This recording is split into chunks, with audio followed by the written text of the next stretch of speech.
Hey guys and gals, Never here from Drake Wing Gaming. Some of you on Twitter, the Gaming Dragon. Today I'm coming. Oh, 1 second. Sorry about that, y'all. I was just making sure that my microphone was recording. Okay, let's go ahead and jump right back in, shall we? Alarm chain, you were up, and let's go. Time seemed to pick up speed after Olivia had come out. Damien and his father returned to the grill, managing to prep and cook a final serving of meaty goodness for an early dinner.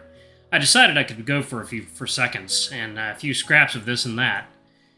I nearly dropped my food when I get a rough pat on the shoulder from behind. It's Mr. Payne. He looks down at me with a thankful smile. Mrs. Payne and Mr. Ferris had continued their conversation until Mr. Ferris's throat ran dry, and the rest of us had to contend with a hyperactive child with an armory of foam dart guns. I felt bad for Liz. She'd become a one-woman shooting gallery for the boy. And Olivia. And me. And Damien, but at least he looked apologetic about it. But now things are winding down. The food is officially all gone. Everyone is exhausted physically and mentally, and yet thoroughly satisfied emotionally. Olivia pads by me, having returned to the pool to cool down and stretch out. There was just one last thing to really cap this off. Okay, everyone! Aww. That's beautiful. That's a nice picture. I hollered to everyone, currently on the deck, grouped up nicely for me.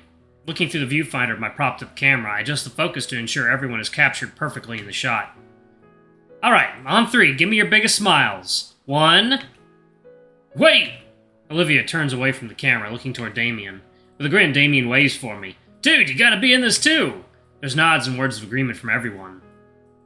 Well, it's been a while since I've used this mode, so why not? Setting the time delay along with the sports mode, I'm sure with 10 rapid succession shots, at least one of them would be perfect. And I can always do some post-production on it too. Ensuring that the focus is still fine, I click the shutter button to keep the count in mind. 30, 29, 28...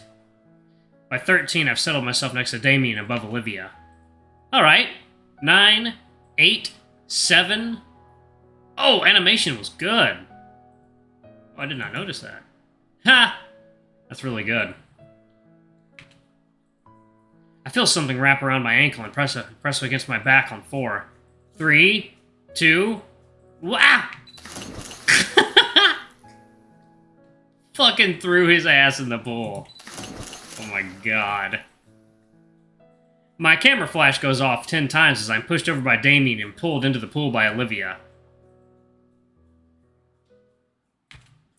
September 25th. It's been nearly a full month and things are starting to feel natural in school now. Well, at least compared to my old schools, except now I've actually made some good friends. I'm pretty sure we're good friends anyways. I don't really know how to measure friendship. Outside of that party a few days ago, I haven't hung out with any of them outside of school. If friends just hung out at school and good friends did stuff outside of school, where does that put us? Well, it's still early in the school year.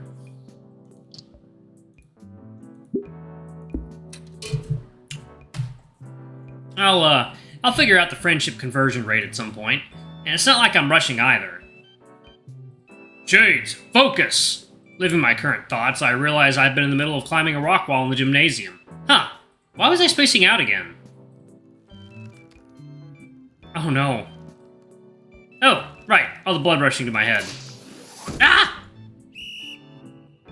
Alright, pull yourself off my majestic gym floor and hit the showers. Woo! Made it just in time. I take my seat right next to Olivia and let myself relax for a second. Olivia is, as usual, doodling away on her notebook. I take a quick peek at her new work, curious to see who she's trying to turn into a caricature today. Instead, the page is filled with various scribbles of what looks to be a rat. The only piece of shading for its fur is just on its head, save for a white spot around its right eye.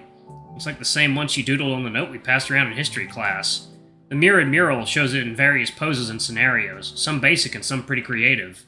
There's even one wearing a cape and wielding a ridiculously giant sewing needle like a sword. These rat doodles of yours are pretty cute. Thanks. Actually, that reminds me, look who else I drew over the weekend. She flips a couple of pages of her sketchbook and holds it up for me to see. Much to my surprise, it's none other than Mia. Olivia decided to draw her as what I can only describe in the most flattering of ways as a druggy harlot.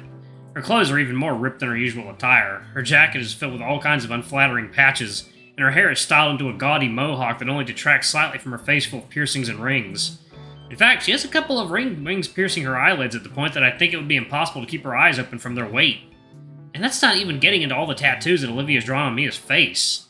I cannot but let out a snicker at the sight. You like? She's sporting a smug grin as she looks my way. I mean, it's funny, but how can she even breathe with all those nose rings? Doesn't need to. She's full of hot air already. The girl chuckles at her own joke. I bet if she saw it, steam would blow out of her ears. Yeah, she'd stomp around uselessly and then do nothing else. Seems like you have a pretty good idea on how she works. She's just predictable. It's not rocket science. Uh-oh. Okay, I like the, is that a raptor? I like her design. She looks really cool. We're interrupted by a pair of students. I recognize them, though I only know one of their names. Lunara, okay, cool. Which one is Lunara? Oh, that's Lunara. Yo, Inco, my Humi! So I saw what you submitted for the contest, and I just love it! It was just so good that I had to show it to my friend! Yeah, man. Yeah, man, I just had to come see who made it when Lunara told me all about it. And when she told me, I was like, oh my god, I just knew when I saw you, you had that artistic spirit! You're pretty damn fantastic, especially for a newbie! I'm a bit taken aback by her backhanded compliment. I mean, still, it is a compliment. The first real one I've heard since coming to St. Hammond. About my art, I mean. Oh my gosh, I never introduced myself, did I? I'm Kiara, it's so nice to meet you. Yeah, likewise. Cool. I mean, it's not that great of a piece, it's just something I had on hand. Last minute? Damn, you're selling yourself way too short here. Yeah, your work is absolutely gorgeous. Yeah, I'm thinking we should hang out sometime. Oh, you slut, stop trying to get into his pants. Oh shit, the bell's ringing soon. Already? Damn. Well, it was nice seeing you again, Inco. Keep up the great work. Be seeing you later.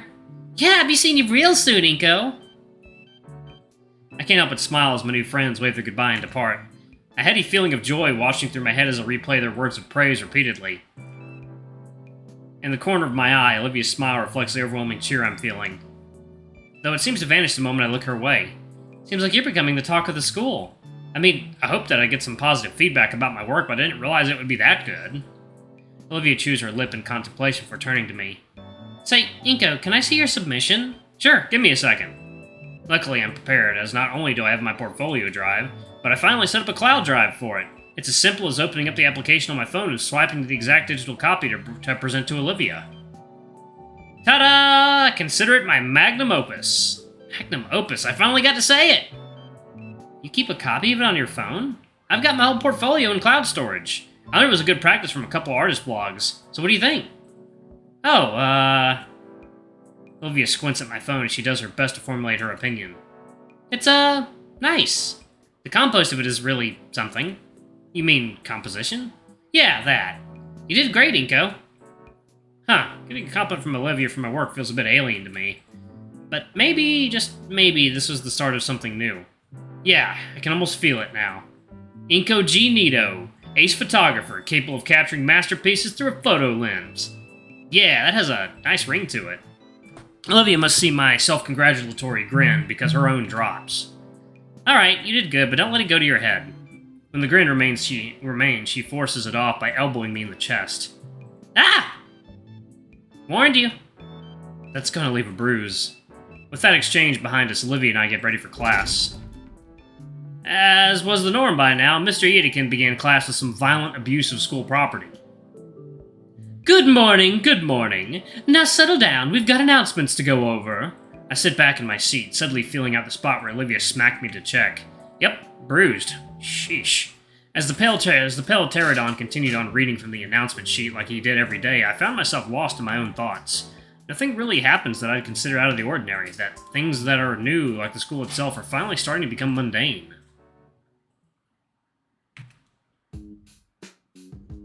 Later at lunch, I'm rattling off my best stand-up to Olivia while Damien's out getting seconds. Liz had retreated to her usual space in the rafters.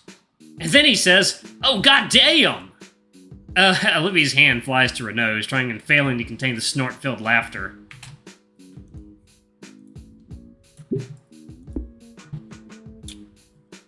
It sets off a chain reaction as my own laughter spills over my mouthful of cheap school burger.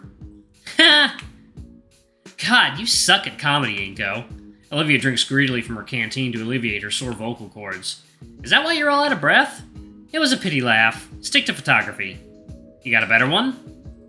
The mood is slow to settle, but once Olivia has caught her breath, she speaks with a snide smile. In fact, I do. So, a Triceratops, a T-Rex, and a Rhinorex find a lamb. Her mouth clamps shut and eyes go wide. A lip? Ah, perfect. I was looking for you two. Olivia casts her eyes down to her lunch, spearing her mystery meat roughly with a talon. Hey, Ben, what's up? I figured I'd come by and congratulate you on your submission entry. This again? I mean, it is my best piece, but all the praise for it is still surprising. It's exhilarating, all these compliments and everything. Thanks, man. Hey, maybe I'll be the winner of the contest. What do you think, Olivia? The green Gator girl flinches. Ben shakes his head. Also, Olivia, great to catch you here. Principal Scalar wanted me to remind you that you need to clean up after yourself. Leaving messes in classes can disrupt students in other periods. Scalar said that? Why not tell Olivia herself? As she's busy and tired of reminding you. Olivia scoffs at the mention of our principal, yet keeps her mouth firmly closed. Must not be that important, then. Inco, I just spent my entire second period cleaning up her mess because she's not taking anything seriously. I'm not supposed to be Scalar's errand boy, and I'm certainly not supposed to be a personal janitor. I'm left to frown at Olivia giving Ben the silent treatment. Was it wrong for me to think she'd be more open with everyone else like she is with me? Do you know how hard it is to scrub baking soda out from the carpet once it's dried? Can you just try not to make other people's lives harder? Ben, what the hell? I didn't mean that. I went too far. Sorry. Olivia tries shooting me an indifferent gaze. It cracks a bit into embarrassment when I don't return it. Ben's comment is completely uncalled for. I can't just stand around if she's not even going to defend herself. Come on, Ben, leave her alone. My point being, Olivia, this is completely ridiculous. I expect better from you. Expect? How can you have expectations for her? That came out a little wrong. Well, I expect her to do the bare minimum and not waste my time. Olivia doesn't even bother looking at Ben. Instead, she's looking at me with that sad face until she quietly wheels away from us. I think I went a little too far there. Man. He pinches his brow and sighs. And left standing here with the student council president, I wonder what I had done that earned me Olivia's ire just now. That bad? Mia really wanted me to have lunch with her today. She's definitely going to give me an earful after school. He glances at his phone and grimaces at the notifications. Alright, y'all, I'm actually going to pause it right there. Thank you all so much for watching. Don't forget to like, comment, subscribe, ring that notification bell, and check out our Patreon if you can. It always works. It always helps. And if y'all want to check out a new not safe for work video on lust shards, it's up on our Discord right now. All you got to do is pay $5 for the Patreon. You get instant access. Anyway, thank y'all so much for watching. I love you all, and I'll see you on the next video. Bye-bye!